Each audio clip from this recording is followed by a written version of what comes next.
நம்ம தலை நிமிர்ந்து நடக்கும்படியாக, நம்ம மேன்மையாக வாழும்படியாக, வெற்றி பெறும்படியாக, தோற்று போகாதபடி, எந்த காரியத்திலும் எதை செய்தாலும், நான் செய்கிற வேலையா இருந்தாலும், பொருளாதாரமா எதுவாக இருந்தாலும், பிசினஸா இருந்தாலும், எந்த காரியத்திலும், குடும்பமாக இருந்தாலும், பிள்ளைகளாக இருந்தாலும், எந்த காரியத்திலும் நான் தோற்று போகாதபடி வெற்றி பெறும்படியாக கர்த்தர் என்னோடு கூட இருக்கிறார்.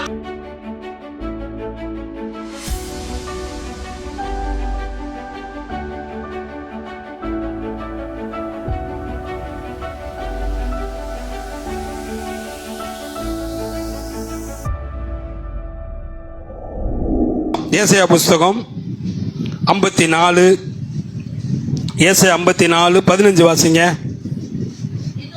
இதோ உனக்கு விரோதமாய் கூட்டம் கூடினால் அது என்னாலே கூடுகிற கூட்டம் அல்ல. எவர்கள் உனக்கு, உன்னுடைய முன்னேற்றத்திற்கு, உன்னுடைய வளர்ச்சிக்கு, உன்னுடைய உயர்வுக்கு எவர்கள் தடையாக, எவைகள் தடையாக இருக்கிறதோ, எவர்கள் தடையாக இருக்கிறார்களோ அவர்களையே உன் பட்சத்தில் கொண்டு வந்து விடுவேன்றாரு.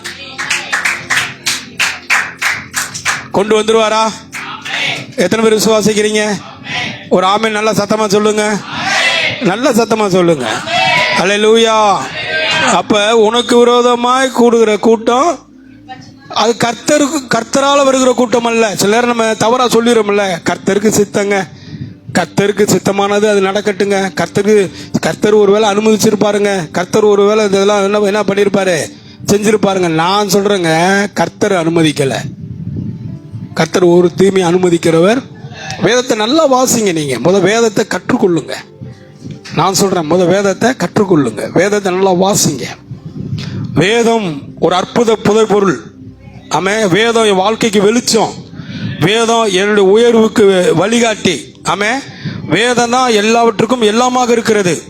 அப்ப இந்த வேதத்தை யாரோ ஒருத்தர் சொன்னதுக்காக நான் அதெல்லாம் என்ன பண்ணிட முடியாது, கடைபிடிக்கவும் முடியாது, கடைபிடிச்சிடவும் கூடாது. வேதத்தை நான் 2 நாள் முன்னாடி தம்பி கேட்டாரு, ஐயா நான் இப்படி இருக்கிறேன், இப்படி வாழ்றேன், என்ன பண்ணணும்?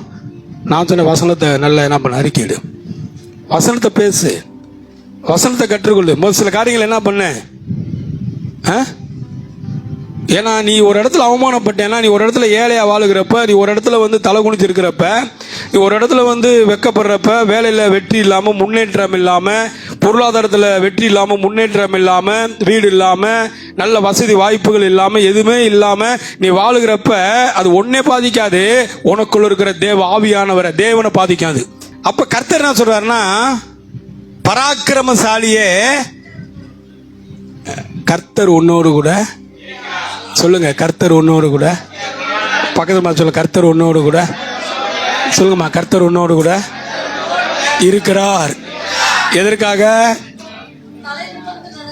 நம்ம தலை நிமிர்ந்து நடக்கும்படியாக, நம்ம மேன்மையாக வாழும்படியாக, வெற்றி பெறும்படியாக, தோற்று போகாதபடி, எந்த காரியத்திலும் எதை செய்தாலும், நான் செய்கிற வேலையா இருந்தாலும், பொருளாதாரமா எதுவாக இருந்தாலும், பிசினஸா இருந்தாலும், எந்த காரியத்திலும், குடும்பமாக இருந்தாலும், பிள்ளைகளாக இருந்தாலும், எந்த காரியத்திலும் நான் தோற்று போகாதபடி வெற்றி பெறும்படியாக கர்த்தர் என்னோடு கூட இருக்கிறார்.